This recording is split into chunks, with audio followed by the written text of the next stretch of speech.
Let's get started. That was his scene.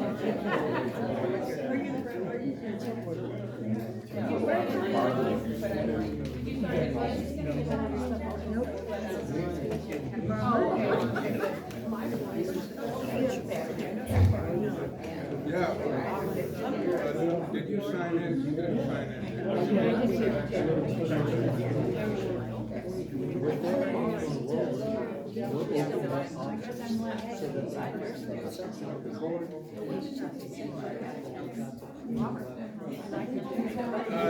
Okay, quiet down and we'll get started here. I bought logs for about 17 years, and sometimes you get into kind of funny circumstances. And during the winters, I did a lot of work in Siskiyou, because down here it'd be raining and windy, but you go up there and it's cold, but you could work. But everybody in Siskiyou, in the rural farming, ranching, they all go by a nickname. They don't go by their regular name. It's always a nickname, and they've used it enough that that's how they sign. So I bought some logs, and so I stop in at the office and I turn in the names, the info to the office woman there, who sets it all up and pays them. And she got pretty mad at me because I said, okay, and I'm not joking, this is the honest names, in one pay time. I've got Punky, I got Pinky, I got Bumpy, and I got Pee-wee.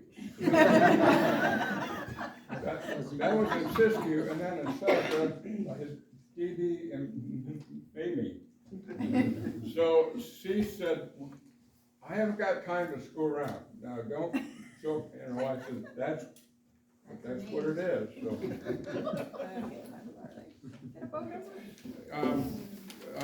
Thank you for coming, and we got some speakers.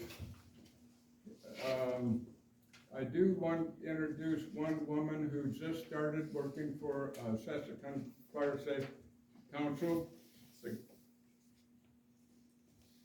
Where are you? Katie.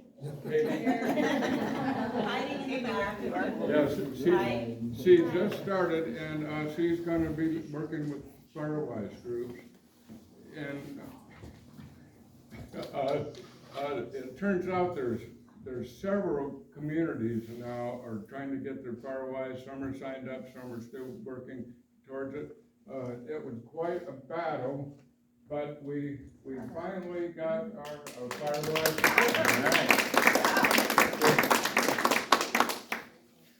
So that was something. And last Wednesday, Wednesday, I guess a week ago, we submitted grants. The Fire Safe Council submitted grants, and generally, therefore, surprisingly, the Happy Valley area. And what we got going is Canyon Road, the upper part of Canyon Road. I was planning on doing a grant to get that done, but it turned out that Western Shasta Resource Conservation District, they've got that grant that they've been working on for a few years, and they said that that they can just stick it on their current grant, and they can just keep right on going and do it a lot sooner than we could, starting with a brand new project. So I think later this year, probably kind of towards the end of the year, Western Shasta is going to clean out, the upper part of Canyon Road. And then, the grant that I worked up is, the Happy Valley Road. And, so we'll start down towards the state road 273, just up from that. There's a Sands Lane, we're gonna do a big wide strip there and then start up, the Happy Valley Road. And then I've got Fuzzy Lane, scheduled because that's, Yeah. and You're gonna do our little Kenny gully? would know. It's already burned once. Some of that's pretty thick, I mean, Yeah. there's stretches in you two, yeah. Part of, some of it's fine, but then there's some that if that was on fire when people are escaping, Yeah. they get stuck. They get trapped. So Fuzzy Lane was one I stuck in there. And then there's that loop, I can never remember, the Cimarron Trail, right down from the school. Dover. Yeah, Dover Road, Cimarron Trail, and right, yeah, where the eucalyptus, and the road takes off, that, that loop will get done. And then Western, Glasson Avenue, where the county road stops and the dirt road starts, that's gonna be a job in there, but, and it's gonna take a few years. This is a 6-year grant, so we'll just do some each year and be working on that, so. I'm done, and I'll turn it over. I think I probably used all of my time up here. So, no matter how many grants we get, there are all kinds of procedures that we have to go through. And one of the main things for them to see is that individual homeowners and landowners are cleaning up their areas and filling out your worksheets, so we continue to get those in. The other thing is when you come to meetings and we can show videos and have demonstrations, that educates you. Hopefully you'll go home and tell your neighbors and your friends, and it'll get bigger and bigger and bigger. So our Facebook group right now is at 93, which is really awesome. If you haven't joined, you can. I'm gonna set some of these out on the table over there. If you'd like to post them anywhere you wish around town in Happy Valley, please do so. I posted one at the Water District. There's one at Country Market down here and Pibbs, and then both schools. And if you run out of worksheets and you just don't know where you put yours, each school has a digital copy they can print a worksheet for you. And they are happy to do that for us. They're really, really on board with that. So I wanted to also mention that people have worked really hard just to get where we are.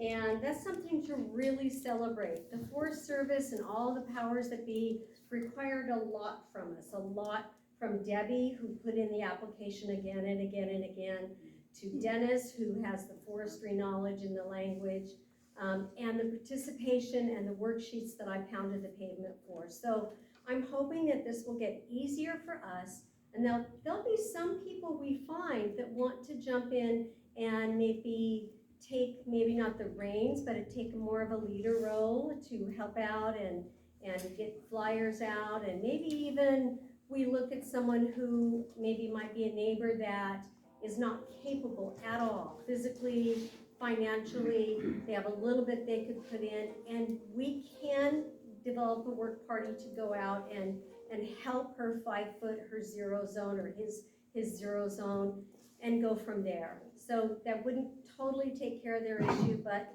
we're looking for volunteers to do that.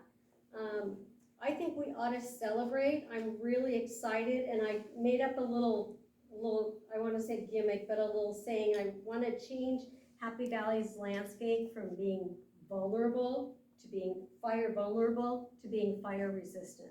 And that's my goal. I taught out here for 25 years. many of you, most of you have been out here for a very long time. We want to see some things change. The weather might not change other than once in a while, the years change, but we are in a very rural area. We're in a very, very vulnerable area, and I would love to see that really turn it around. So I appreciate everybody coming. I'm gonna go in the back and I'm gonna cut cake while the next person talks. Debbie, do you wanna talk about the worksheets? Yes, I brought a few of the worksheets, and just like she said, they're available at the school. Our email and our phone numbers are on there. You can always call us if you want us to text, email, or how to get them to you. But, and I'm hoping to get somebody to maybe do the fill-in form style of it. I don't have that program on my computer yet. I did bring some new brochures. This is kind of a nice little checklist thing that you can go through, so you might want to grab these when you leave, and they just have like little checklists for your whole house, the exterior things to do and all. So that's a new little brochure that they brought. And did everybody get to sign in? Those that attended, your name's on the list alphabetically. Those that are new, we just started on the back, and we'll add your name again. It's kind of nice to look and see how many people are attending and all for us. And then, otherwise, I think they cover pretty much everything. Does anybody have a question? We do need to do the worksheets. I do want to tell you that. On the worksheets, how often should we be turning them in? Well, it's up to you if you want to keep them, and the main thing is I'll need them by October. If you want to keep, and also every time you come to a meeting like this and it's here for an hour, that's an hour credit. It goes under education miscellaneous. So on these forms here, yeah. These aren't the ones. I had some others. Yeah, I think it's just. Aren't you guys recording that since we're all signing in? Yes, we are. Okay, so we don't need to do that. Oh, you're doing it that way, Yes. okay. Okay. I'm taking over what he was doing on it, so I was like, I wasn't sure about I that. thought so, it's like, Okay, that's so why we're you signing don't in, have to right? add that on, just whatever you do in your home, all the different levels of distance, yes. How do we get a worksheet? They're here right now, Okay. and you can email or call us, and we can send it to you via email or text. It's also uploaded on the Facebook page too, as one of the feature lines. Okay. So it's in there, and with the information, what they call time and expense. Because it can either be time spent doing something, or if you have expenses you've incurred to, for fire defense for your home. So, and we have to report that every year, so that's what we need to keep up on, is just collecting these. And if you feel more comfortable bringing it to a meeting and turning it in, I'll be the one collecting it. I'm taking that over from Dennis. And otherwise, by October, I definitely need them, because then I have to tally all the hours and all. Can we put down things that we've done in the past? Only through its calendar year, so it's gonna be Anything to January forward. Yeah, January forward. So aren't we kind of missing a lot of the hours though, because normally people don't start working on their properties like in the spring and the fall, like after October when it rains. I mean, we're all still doing a bunch of stuff out there, but you're not gonna get any of those hours, I right? can tell you, we collected enough hours, we over met our Oh, criteria. okay. So it was great. So, and if I see, if people start turning in and I'm in a panic, I'll probably say, okay, we're gonna get it down to the wire. Okay. Because I think I have to turn it in like by November, the first part of Oh, November. wow, okay. So I need time to tally, Yeah. so, yes. Our insurance company said they would reduce our rates if we could prove that we're in a Firewise. Oh, sweet. These certificates are what's going to help with that, if your insurance will recognize them. I'm hoping, now, the person, Lori from Grind, I think you might have some insurance information on that, but also I'm gonna get in touch with, I recorded a number that I'm gonna check on, because it looks like it's an old list of insurance carriers, and I wanna make sure before I say anything, if I know any insurance carriers in particular that are honoring the certificates. How do we get a certificate to show I that? can email it to you, you can take a picture of it, however you wanna do it, and we'll probably put it up on the Facebook site, if you use Facebook. But we can get it to you one way or another, Okay. so. Thank you. The other thing I wanted to mention is I will, at every meeting, have a little binder out here. And it will have both certificates in it, it only has one right now, a little bit of information. And I spoke to Mr. Warren, the the sheriff's guy that was in the back doing the alert FMs.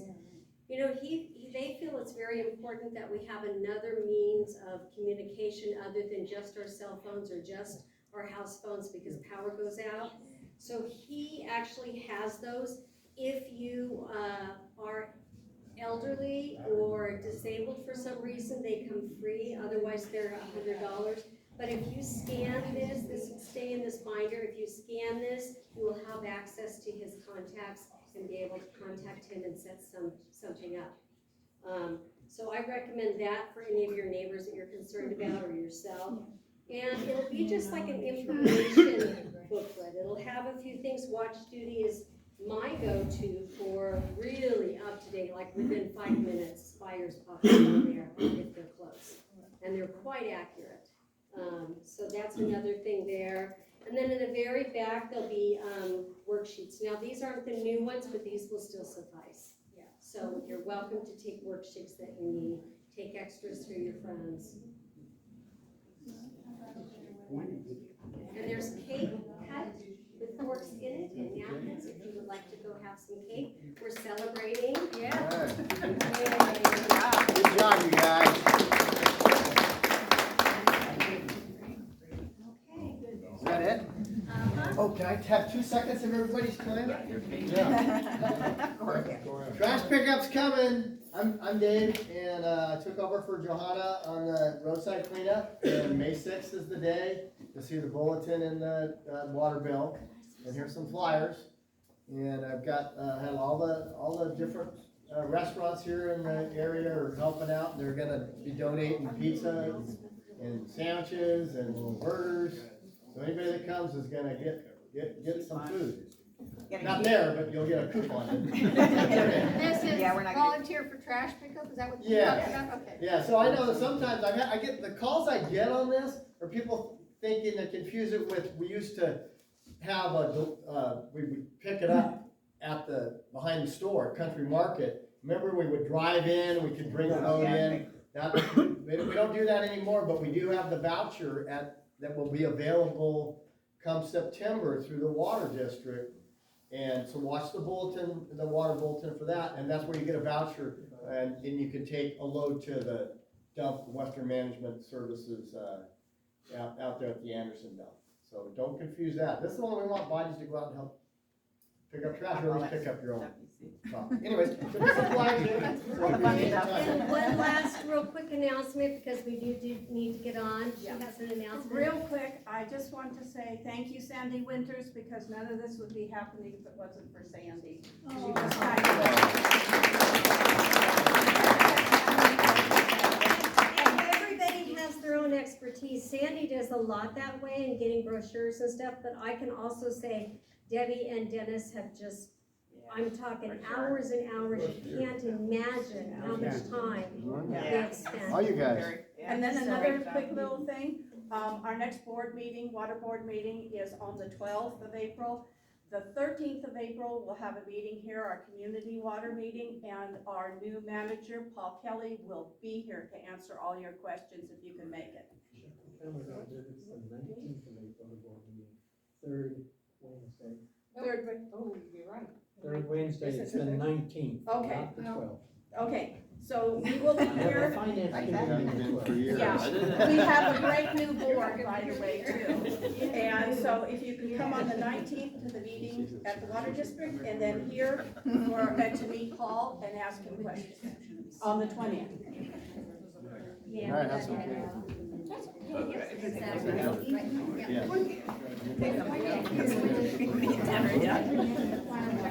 It's always the fourth Thursday, so it's gonna be. There will be worksheets down at the Well- Valley. Once a month? I'm not sure where we put this. So our Firewise meetings, sorry, You can pick up, the worksheet at Bonnie Burger, and when you're done, you can drop it off at Bonnie Burger. So whatever. Yeah, and if you pick up trash, you'll get a coupon for a burger, and then you can take the Firewise thing, come in and get your burger. But you're gonna buy a burger, not trash. So the Firewise meetings are scheduled to go into the newsletter for the water board. They said they would do that. It got messed up this last time, and we were gonna celebrate, so I'm really disappointed because we had many more people last So, time. do you But we're gonna fix that glitch, it's gonna get better, and I'm gonna ask that we put the next meeting here is gonna be on April 27th. The meeting after that is going to be May 25th. The meeting after that will Slow be down, please. Slow down. June 22nd. So Watch your water. I'm hoping to put those specific dates down, not just the fourth Thursday. You wanna run those Oh, it's the again? fourth Thursday. So, Can you say that again since we didn't have our calendars open? oh, you're not fast enough then. It April was an 27th. effort, yeah, May, Please. More stuff. May 25th, June 22nd. We'll stop there because then we'll, we'll adjust from then, yeah. So going 3 or 4. Checking application, don't need it. We don't need it. No, we don't need it, it's too much, it's too hard, it's too hard for, there's no Need to space to burn put it, any I'll of let this it down stuff. to the road. Yeah, we just do it ourselves. No, but they'll do is if you drag it out to the side of the road, Our they'll property chip it for is too you. far away from the road. Yeah, most of the stuff we were too Ready. far for, there's just no room to put it. I like taking applications. I just wanted to read what it's all about. I don't know. Time and moving it around. You gotta lug it all down If you're here. gonna move a file, you might as well take it. Well, We have a switch stove too, though. oh yeah, we don't waste it that much. I Waste it. Okay. burn, every. No, that's okay, it's hard to tell. But I also had friends there. Go up there. Okay. So are you, Curbside shipping. Out of it. Yeah, oh yeah. Oh, you can see it here too. You get up on these hills up there. So, But if it's dry, it's so I pretty. stopped. Yeah, well, if you wait till it's dry, I mean, the sheep next door, like, they obviously don't know what they're doing because the wet's all I out. thought, Yeah, Dennis, bad or I thought it was supposed to Yeah, be digital. but, no, we just burn the wood. Burn the wood. We do it every year. We just have 20 that. You can't chip over like this. Okay.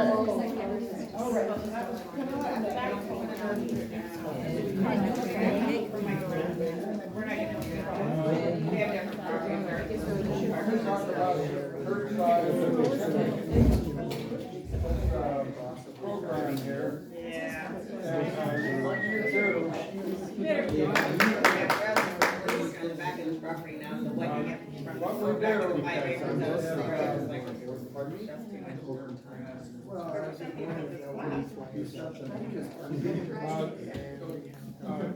Property owners cut their own, material. Generally along the street, if you have some brush or some thick stuff along the street, or your driveway, or something towards the street, you cut it, and then you stack it along the street. And then, that's it, now, that's, once we get the program I didn't realize started, that on the news, like. don't just start cutting it. Once the program The road is side. started, And that place is like, it's like a. and we've been town or approved something with all to those do it, buildings. you cut the stuff, stack it along the street, and then the fire safe council will come ship it. And what do they do with the chipping? They take it all with it. It's not like they chip it through the pile of chips. They'll scatter it, if you want a pile, they'll leave a pile, if not, they'll just, kind of scatter it. There won't be a lot. So do you want the homeowners to vertically stack it or horizontal? What's easier for the chipper? If the street is, say the street's going that way. Oh, I don't know, it's a year. Stack it like that. That's a process. Love that cause. So, we'll work on this a little later on. And, Come to the. and we will probably just do where several landowners have signed up. And to sign up for this program, it's gotta be done online. I printed copies, but to get signed up, it's online. But, I don't think you can sign up right at this moment. But, soon, you can go on, Fires to Save, .org. Get on the website, go to programs, and it's listed, the chipper program, and then you can sign up for it. Did you get one of these? Yeah. Okay.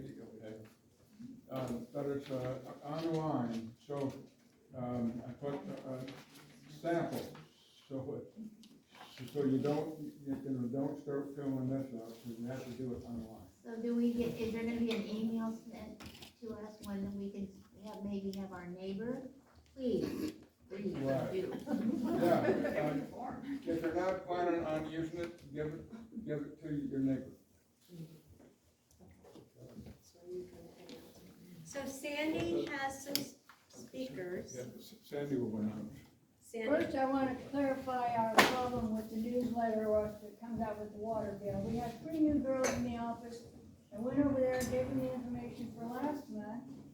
The new news girl that was printing them out, printed out 1,000 copies before I could even get over there. So I need to get it posted. Now, for this meeting, I took the information over there, but something happened and it didn't get posted. For next month's meeting, it will be posted. The date, the fact that we're having Erin Hathaway from CAL FIRE, I got it all down, and it'll all be in the newsletter that comes out with this month's water bill. So don't worry about it. It will be advertised. Plus, I posted agendas on all the bulletin boards everywhere. And also, I had the school put it on their reader board.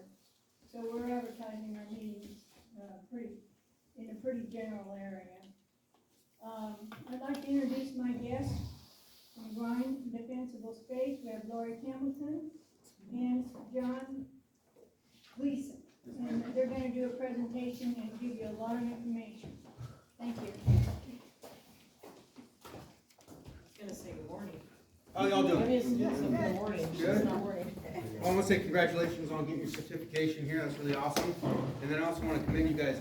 This is a great community you have here. I've traveled to a lot of these, and you guys are well organized and a big turnout. Congratulations to you guys. That's awesome. And your mindset that you have for being a fire-resistant community, I haven't heard that anywhere on any of these communities that are doing this. So you guys are going in a really good direction, and I commend you for that. So we're Grind Fire Defense. We're defensible space specialists, and we were birthed out of the Monument Fire. Actually, I just got off a strike team, and we were having to evacuate Grandma off of her property, and she came and asked me, "Is my house gonna make it?" And I had to look around and say, I don't know. And we hadn't mitigated. We were busy, and it was one of those things that just went to the side.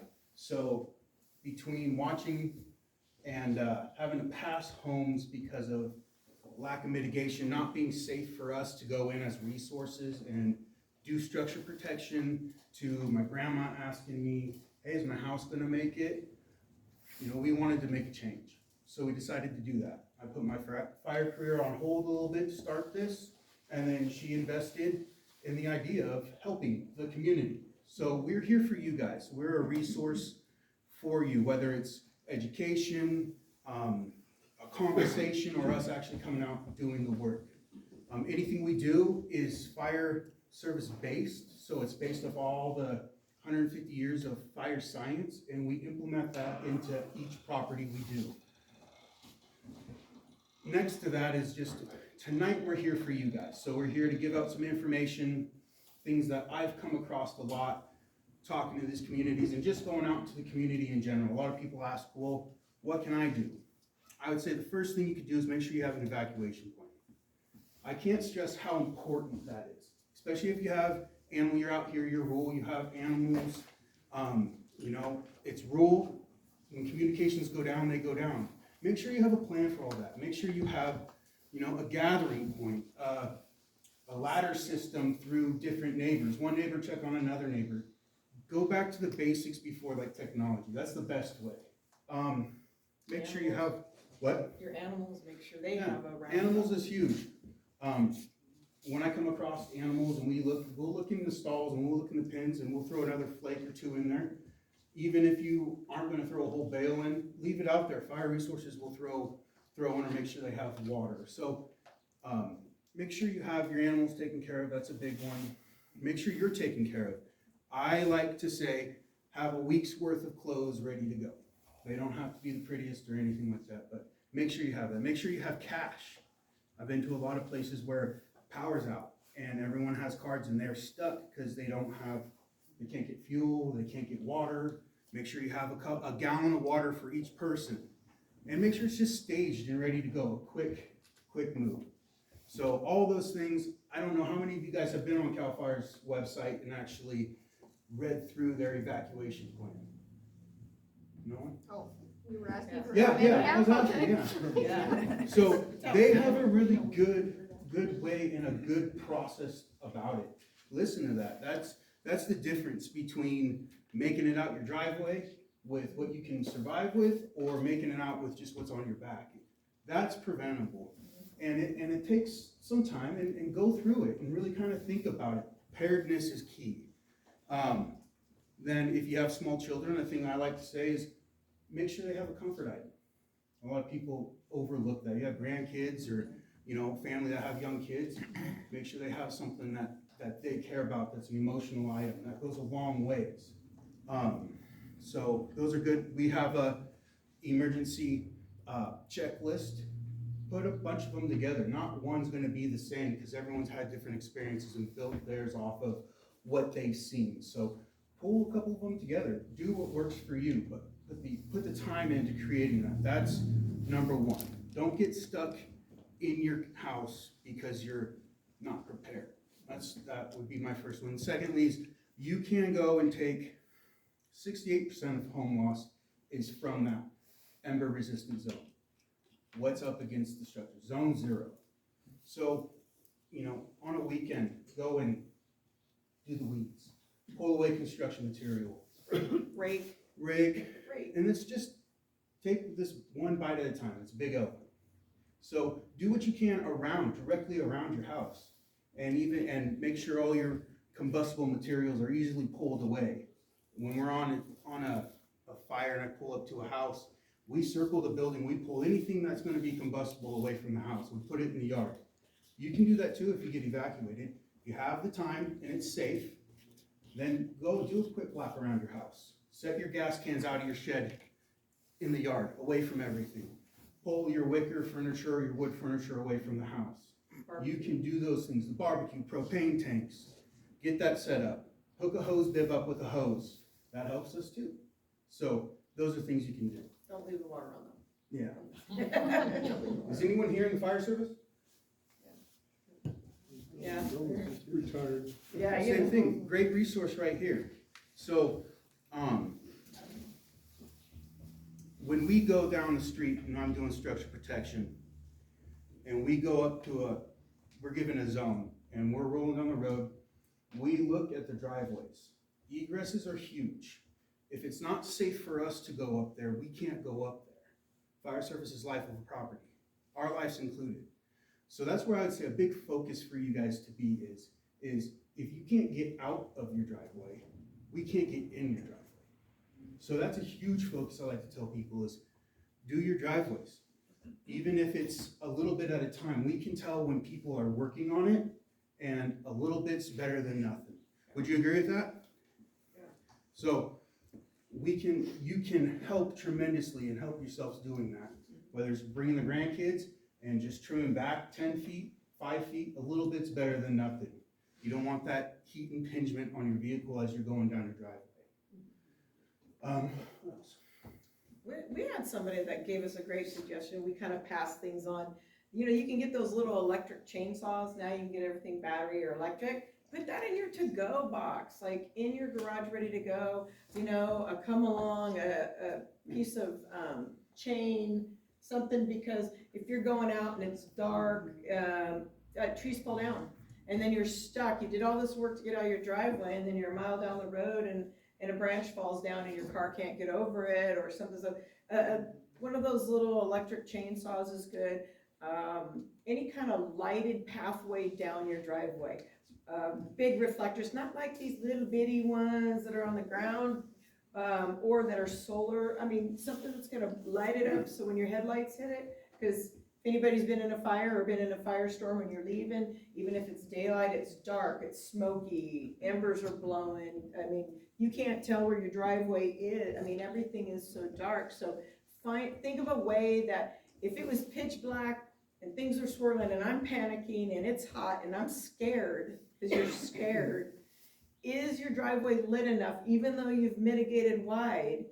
Do you have a runway, just like an aircraft runway, to get you where you need to go to get out to the main road where it's a little bit lighter? Is a big deal too, because it's like getting out of your driveway safely.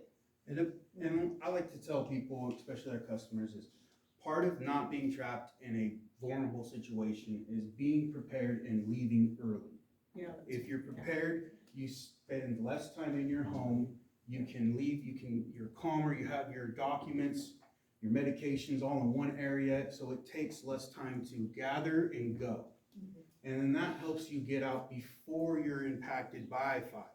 So the whole point is to, when you feel uncomfortable, go, listen to your gut. It's there for a reason.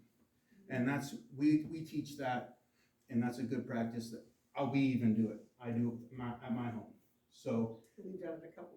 you know, Anybody it's, when we're around here. all my documents are, all my originals I keep with me, all my copies I use for the day-to-day. So when it's fire season, I have all my original documentation, all my important paperwork in a file ready to go. It's next to any medications I need.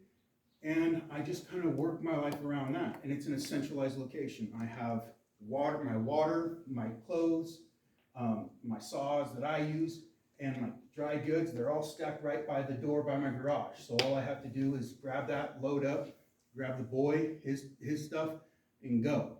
And that preparedness just helps with that safety aspect of you not being panicked and you being able to get out well before.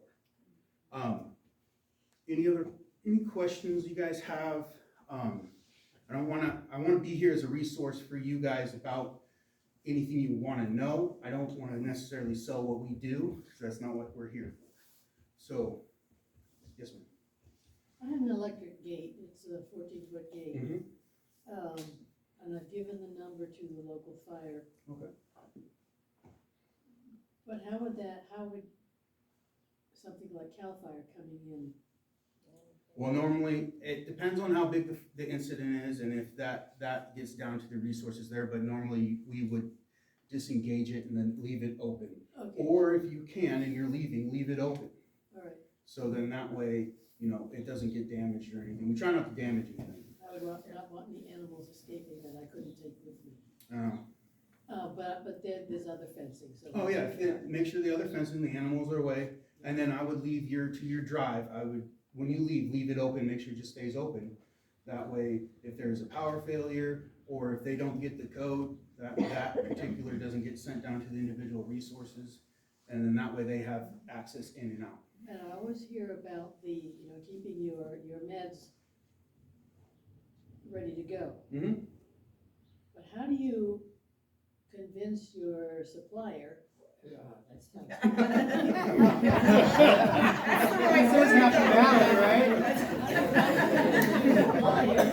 That you need an extra set to put in your go bag while you're using the other stuff day to day. You might not be able to, but what you can do is in the location where your day-to-day is, leave a nice little carry-on bag where you can dump them in real quick and then put them in the suitcase. It's about centralizing where you can within your means. You know, if you have them, maybe if your medication's upstairs, Bring it to the downstairs where the kitchen is and leave it by a back. You know, kind of centralize your, because you're not, it might inconvenience you, but the inconvenience for safety. And it's about being prepared. Does that make sense? So, yeah. I don't know if you can get the supplier to give you extra. Yeah. I understand what you're saying. That's like what I'm saying with the important documentation, land deeds, any of that stuff. You keep the originals because some of those matter. And then I use day to day where I have photocopies and I operate off of those. And then I know all that's safe in its to-go area. Yeah. How important is it to change any wood fencing you have alongside of your house or attached to your house? I read that you shouldn't have wood fencing. Yeah, so in 2024. But it's part of- current now, but it's been suspended. Cal Fire will probably talk about it next week, next month when they come. And It's Aaron's been- great. And Aaron's great. It's been suspended, so it's actually a current law right now. It started in 2020, but they gave them until 2023 to make Zone 0 real and happening. And then that's been extended out to 24, 25. And that has that, you can't have the wood affixed to the house because it's a wick. And so you were, Combustible material. I think she's asking how serious is that to make that break and why we gotta make that break. I'd say it's serious enough that I'd do it. Yeah. What Or would I'd you make re- sure that if I leave, I open it and it won't shut back. It's breaking up the fuel. Yeah. So it's like a wick, so it's burning, burning, burning. And if you open the gate, if you make a space, or now it's a non-combustible material next to your house, it stops the fuel from traveling. That's all it's trying to do, So is if you make a open- break in the fuel if it's caught that fence on fire. So if you opened up the gates, then hopefully the fire wouldn't jump Yeah, across. I mean, Because yeah. what can happen is it can be burning It'll along crawl. the fence and then it can get up in your eaves. Or it can get through your soffits and then you get attic fires, correct? Mhm. That's Yeah. the right thought So- process there. What material should a person replace the wood fence with? That's dependent on budget and what your style is, wrought iron, chain link. There's multiple different fire resistant. I don't know what is good for what comes into compliance with the law. I'm not sure what materials those are.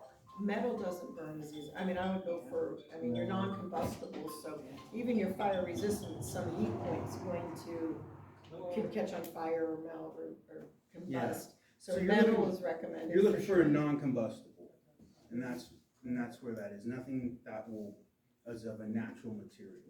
I've seen some decorative fences where they still love the wood. So you do wood and then you do some decorative metal and then you do some wood and then you do some decorative metal because you're just breaking up that fuel wick as it's crawling to your house so it stops access to your home is what it's trying to stop doing. So I think you can get pretty creative as long as there's that break when it comes next to the 5 home feet. material.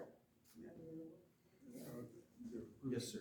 So we were involved in a fire, and one thing, when we evacuated, we left the house unlocked so that the fire crews could come and be able to. That's excellent, yeah. That does two things. That gives us a safer area to go if there is a burnover situation, we can always seek refuge in the home. And then also, so we can check. You know, I'll go check a door, and then if it's unlocked, I can go in and holler, is anyone in here? You never know, someone's non-ambulatory, someone might have fallen down, passed out, anxiety attack, you never know what can happen. So we do check when we're doing our bump and goes and whatnot. We'll check, and that gives us access. Also your back gates. Yeah, your side gates, open those up. People can get Make to sure the they're back. unlocked and open so we can access them, because we'll come through, and if I come across the side gate, we open that up and then we prop it open. And that also helps tell anyone else if they don't see a tag or the wind blows a tag or ribbons off and they come to check, they can be like, oh, this looks like someone's already been here. And they can maybe do another quick pass, what they do. But it gives us access as fire resources to double check your home and all that kind of stuff. Also, you can leave your lights on too. That way we can see if there's shadow, people are in there, you know, depending on where you're at theft can be a deal, that's why they don't let anyone in. So if no one's supposed to be in and this area is cleared and then the lights are on and we see shadows inside, we can call that in. And then that can be addressed through the proper channels. Anything else? So are you local? Yeah, we're out already. Ready? Yep. Okay, good. Yep, so we're local, we travel, and we can do a multitude of things. If you even need a conversation or some guidance, give us a call. We're here for you. We want to be a resource for your community and for the North State. So if you know people, even if you're like, hey, I've done this, can you come check out what we have done already? I have no problem coming out. Doesn't cost anything. Do you have cards? Yeah. We have information up here. John he'll come and do, it's the same check sheet that CAL FIRE has, so we brought a couple if you guys want to take them, and that when they come and do their inspections. So I deal with a lot of the realtors, so AB 38 if you're buying or selling your home, in the new hazardous disclosure form for when it comes to high and very high fire zones, and you guys are in a very high fire zone, so if you're trying to sell your house, you probably already experienced having to fill out this hazardous disclosure form, and you're required as a seller to have the CAL FIRE or fire agency come in, certify that your home is now within standard regulations, and if you can't get that done before escrow closes, then the responsibility can be absorbed by the seller. And so there's this whole thing. So we also can, if you're going through that process and you have questions, you can give us a call. We're part of the Realtors Association as an affiliate. We work closely with insurance companies because it all ties together. What you're doing right now not only makes it safe for you to save your lives, it makes it safe because you're taking care of your neighbor, because you're taking your fuel off, which makes them a little bit safer. And then all together you make a community safer. Well, that has to do with selling your home too. When you go to sell your home and you have a mitigated area, now you already have part of that requirement done. And as somebody mentioned, the insurance companies, they're a private company, right? They have nothing to do with the laws at all. So, you know, the California state law has a minimum, and that's what we're all trying to achieve with this 100 feet defensible space. And then you have your insurance companies who have a monetary vested interest in your home being safe and not burning, right? Because they insure it. And with all these fires, a lot of insurance companies are going upside down because they're not going to collect they can't collect as many your payments as they can for a payout. So that's why you're seeing rates are going up, and they're requiring the defensible space, and they don't just require the minimums. I'm sure a lot of you have experienced they require up and beyond that, because they really want that house to be protected. They want that house to be safe. They want their investment protected so that they can have higher requirements than the state minimum. That's why you can come up and say, hey, I got my certification. I'm CAL FIRE certified. I've met all the state requirements, and they go, cut that tree down. And so now that tree's gotta go, and you're like, but I got a certificate, and they're like, tree's gotta go. Matter of fact, 12 of your trees gotta go because we feel they're a hazard, and they can do that because they're a private company. And I deal with farmers a lot. I was trying to get a farmer's agent here tonight, but she couldn't make it. Maybe she was scared a little bit, I don't know, but she's amazing. I mean, her heart, she cares about the people that they cover, and they're going through a lot of struggle as well with some of the new requirements being put on them. And she says that their rates are going 30% up this year. You can have discounts if you mitigate, but that is very dependent on the individual company you have. Everyone's different. Everyone can have a different requirement, and it really depends on what your agency allows you to have. So, you know, we can help. We've had people call us with the letter. It says, hey, I gotta do this, what do we do? And so we can talk them through, here's what this code means, here's what we think you should do, what you can and can't. So we can help people talk through the insurance concerns, navigate through those insurance. But really, the hard part with insurance companies is that they say the tree's gotta go. Tree's gotta go if you want their insurance, because they're not legally bound to having the laws and say, but the law requires isn't gonna protect you when it So comes to the insurance. I just wanna put a huge Yeah. disclaimer. But we don't inspect. We cannot No. inspect and sign off on No. LA 100 form. That is your authority having jurisdiction, that's your local entity, whether it's Happy Valley, or if they've passed that to the state, they have to be the ones to do that. So, but what we can do is we can come and take a look at your property and go through the same paces that they'll go through, look at it the same way they go through, and then we can highlight areas of where there might be concern here and there, and then you'll have that as a starting point. Yeah. And depending on which one of Aaron's guys is coming out, it can vary differently too with what they check. Aaron has a really good saying. He's the gentleman that's coming from Cal Fire. He's a great guy, wealth of knowledge. Pick his brain. He'll answer any questions you have. But he says the defensible space requirements they have now is like a 2-star rating on a car. It's a state minimum, and that's what it is.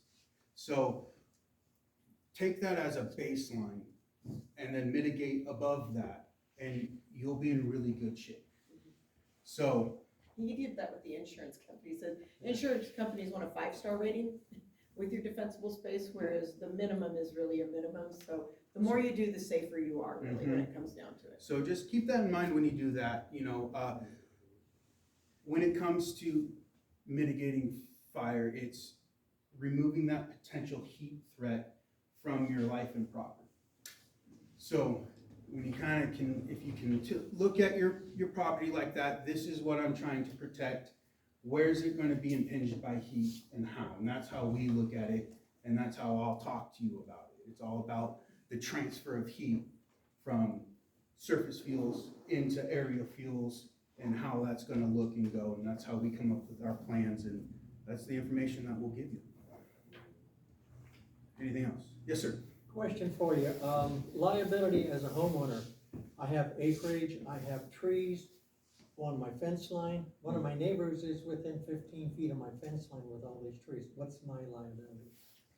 Depends on your local jurisdiction. Yeah. So the state regulation right now still says you have to defend 100 feet from your structure or to your property line. And local jurisdictions, I know Reading's working on a mitigation plan that would require homeowners that if their vegetation is impinging on somebody else's 100 feet, then you would be required to mitigate your property backs because your vegetation is impinging on their 100 feet. I'm not with the city council and I don't have the latest, but it would be your local jurisdiction because they can, your local jurisdiction can add to it. I don't know what the county's saying at this moment with, in regards to the property lines, but I know City of Reading and I know Pal Cedral's working on it. is working on a 30-foot clearance on your property line. Fence line. Your fence line 30 feet in. That's a great for That's Cal a good Fire. question, yeah. Cal Fire will know. The property line's 800 feet from my home. Oh. Right. So then, But is it close in to there. their home? Exactly. So it's impinging on their home, and that's a big thing that people are saying. Hey, I'm mitigating my house, I'm doing everything I can do, and my neighbor has a wall of fuel that is, which is 15 feet of my home, which is threatening me. I've seen it in writing, and I've read the legislation saying it's gonna be required. I've never seen it actually put into action. Sam can answer that. Leonard Modi did a defensible space ordinance, SCC 2019, and it was to benefit the large landowners only, and only people with 2 acres or less.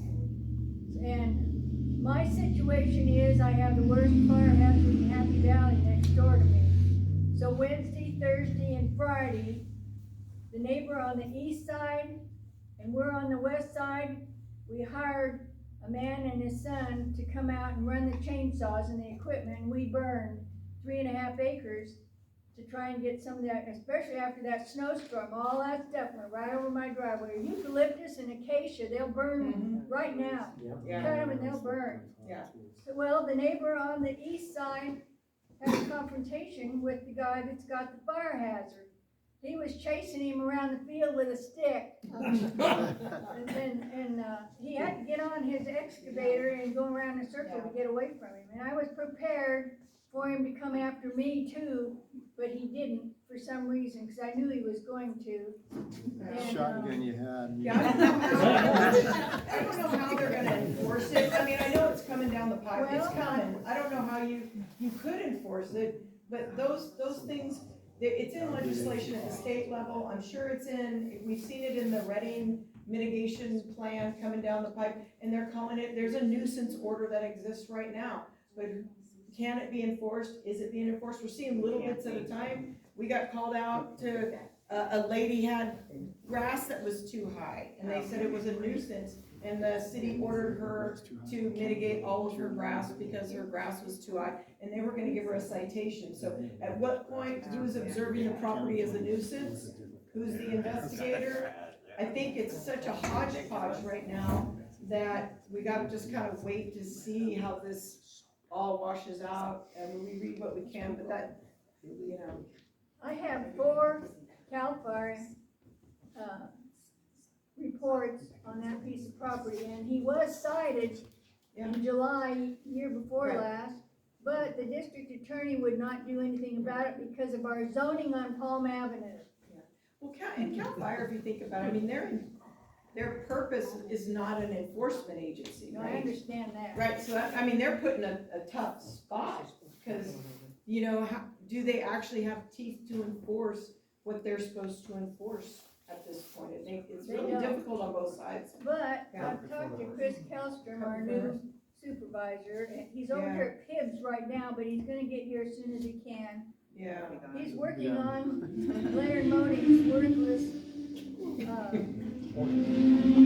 Share how you feel. Okay. Sir, you have a question? We don't have 100 feet between our houses where we're at. We have 40 feet maybe between houses. It's just to your property line. It's 100 feet or to a property line. That's what we have. Then it's done. Their responsibility is done at your property line. Yeah. Mm-hmm. Yeah. Can't mess around with other people's Yeah, you properties. can't mess with anybody's property right now, but they're trying to make it a real thing, but right now, I don't know how they anybody can that can enforce enforce that. Specifically, what services do you provide? We are primarily a hand crew, so we come in and we do crews just like any hotshot crew would do. That's how we're set up. So we come through the chainsaws and we work teams of 5, and that team comes through and does hand crew work, and we clean it up. So we do everywhere from brushing, falling trees, we'll bucket, we can either stack and burn the material, we can chip and trailer it out, or we can get it ready for your curbside days. That Chip really, and broadcast. really depends. We're a group of a bunch of firefighters that come out and just mitigate your property. So we're primarily a hand crew. We work in close company with a tree service and a masticator. So whatever the property needs, we can fill those holes. And we work together. Again, we're for the community. So if it's a property out here nice and flat and it's really dense, we can, and it would be better for a masticator to come through because it's out on the property. They'll go out there and then we can do that 100 feet. We really specialize in that 100 feet. That's our zone. Sweet spot. Yeah. So our crews, we come through and we bring you up to compliance, and we bring you up to safety also. So With aesthetics matter. I mean, this is right, you come out here because you love the nature, you love the beauty. And defensible space doesn't mean you gotta just take everything out. It doesn't need to be a barren wasteland. So what is your favorite vegetation? I got this beautiful manzanita tree and I just love it. It's been here for 70 years and it's this big. Okay, how do we mitigate around it? Burn pretty good though. They burn, they're huge fuel, but I mean, there are some people that just love certain types of vegetation. So what I'm saying is you don't have to just strip the land. Yeah. You really need to leave vegetation on it for water irrigation, for animals, for the health of the land. But, so what do we need to pull out so that it's fire safe and so that the land's still taken care of? And you really gotta sit and make a plan for that. If we don't want to come and just strip everything off because we live out in beautiful property. My parents were out on the acres when the fires came. Like, we grew up thinning and keeping the land good and making it fire safe, because we love living out in that area. So how do we come to your property and find out what is it that you love best? Okay, you love this grove of oak trees. Okay, well, if you love this grove, okay, how do we mitigate around it and clear back far enough so that you can keep some of those trees and limb them up and thin it out and Promote health of promote, yeah. mature trees. Yeah, how do we really work Take out together sick and bring that trees, forestry take and out, fire together? overburdened vegetation. It can get really specific, but we are primarily hand crews. Hand We crews, come so in we can pick and choose. We like to work. Yeah. So, yes, ma'am. Oh, sorry. I'm willing to wait if you wanna go. Go ahead, ma'am. I've had quite a bit of work done over the years by, about trees. How do you differ from or work with, or how does that? Well, we differ from, we're crew of fire personnel. So everything we do is through the eyes of fire science. How we mitigate, we use the same practices, we have the same work ethic and professionalism as you would in the fire service. We bring that to where we are. And every project is customized to, like she was saying, what the customer wants and what's gonna be, bring the safest environment for you, the homeowner. So when we look at it and when we pull up, everyone has the same training and can see the fuel loading different. We don't come up and look at it as, oh, hey, there's vegetation. We look at it and go, okay, this is the topography, this is the fuel load, this is the fuel availability, and then we are normally all in this area and we know, okay, well, what are your summer winds kind of like? You know, how is that gonna affect? We know what's going on in the community with the acid canal, you know, where's the water, what's the drought conditions like? We take all that into account when we come and we do the job. So it's not just looking at, here's that 100 feet and this is what the checklist says. We go, here's your 100 feet you need, or here's your property, and holy moly, you're, you know, up a narrow chute in a saddle, which is one of the most dangerous places you can be. And we go, okay, so we know fire's gonna come here, it's gonna bring this type of wind, it has this type of fueling down below it, so how are we gonna mitigate up top? Because the most heat is where your house is at. So, okay team, let's get together and let's look at this as if it was burning, as if we were here and you know, we were on this house as an assignment, and how are we gonna best save this house? And that's how we look at our jobs. That's what makes us different. What makes us able to work with them is, it's about you guys, it's about the community. You know, like I said, we use a tree company that we just get along with because that tree company has our same values, and we haven't had exposure to about trees to work with them, and I don't know the owner what he's about. So I just haven't been in proximity with him. But what? He's about trees. Yeah. I like it. So setup, right? You know, but we work with other companies, and you know, we have a very specific lane that we want to stay in. I'm not an arborist. I don't want to be an arborist. So when we have an arborist project, we call one. Yeah. You know, we're not a masticating company. I can, but I'm not as efficient as a different company we work with. And that's all he does. He works the fires. He does a dozer on the fires. So, you know, he brings that experience in, and he knows what to do based off of fire. So that's what makes us different. Especially when you're looking at properties that have burned before, because the actual soil composition changes in a fire. And what equipment you can take on that soil, how that soil is gonna behave, what it's gonna do, what the trees do, they now have a different composition to it. And so having that knowledge when you come to fall a tree or bring equipment into areas that have been burned before, that's always real helpful as well, because you can do less damage. You do less damage to the earth and the ground and the vegetation that's left if you understand, you know, how it's changed. It's not the same piece of property anymore once it's burned until it gets some health and growth. And we look past the direct project, and we look at your surrounding vegetation. Your property might be 2 acres, but what's around you? You know, what's gonna be burning? What's the fire conditions gonna be coming up to where your property and where your mitigating is? So we take that into account also. Yeah, Lori? And John does like to take things, I mean, he's gonna tell you to push it back because he's a fire guy. And so if you're comfortable only doing something that's also working with you within your comfort zone, he's talking about that house at the top of the chute, it's not 100 feet back, it's 300 feet back maybe. So where's that A progression of comfort thinning down. between what you want and what he thinks a fire's safe? So you can sit in a lawn chair when a fire's coming by, because you know you've mitigated so well it's gonna blow by you. Don't do that. I just. That's why we don't have to evacuate. Don't do that. So I wanna thank you Yeah, for sorry. coming Yeah. very much. I know people have Sorry lots of about that. questions and they could continue.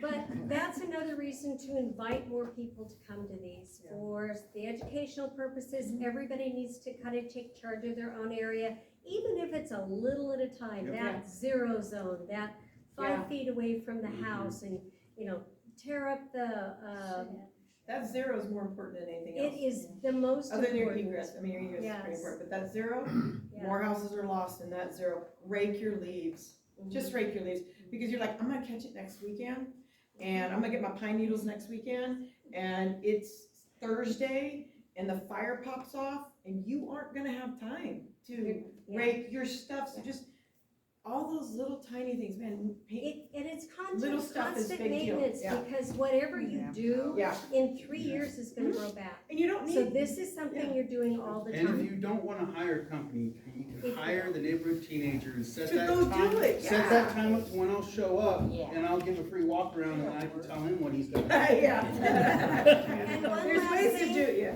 I'd like to thank you for coming, but Sandy has some good literature on fire-resistant plants. She's done a lot of research on different things. I found one here, but she might have more, and I'll put these in that little blue binder that I always They're set up out. front on the table there. They And were, then we also brought information about the different grant programs that are out there. I know that CAL FIRE has their CFIP, which is 5 to 20 acres.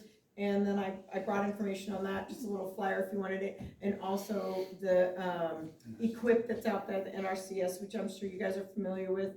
But there's a handout also, 2 amazing grant programs out there besides the Fire Safe Council that's going. There's resources out there, and as we try to find them, we try to share them so that you guys can find ways to get your property mitigated, because the most important thing is that you get safe and you take those little baby steps. And a lot of these programs take a year. Oh, she's telling me to leave. Okay, so I'm moving now. Thank you for your time, I appreciate you. Thank you. Take your card. There's more cake, you guys have to eat all the cake. I'm not taking any more, I better eat it.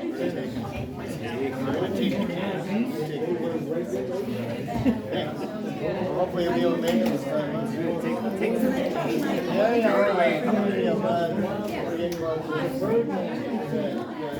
There are probably plan meetings. Third meeting.